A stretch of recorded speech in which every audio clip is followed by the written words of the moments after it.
everyone, my name is Rosette and I'm from Deutsche Bank Mumbai. We are here today as a team for Youth Enterprise Fund. What we as mentors probably are doing here is to understand their ideas and guide them.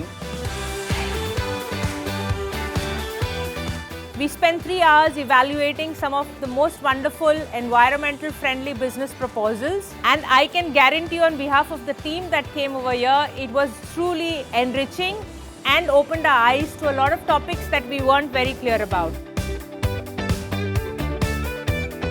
Overall, I think it's an excellent opportunity for all the women out there. And we identified some wonderful proposals that we can take forward for the future of this country. We are having one more round in May and then further in July. So look forward for this space, and I'll be look forward to having you and joining this session in the future. Thank you.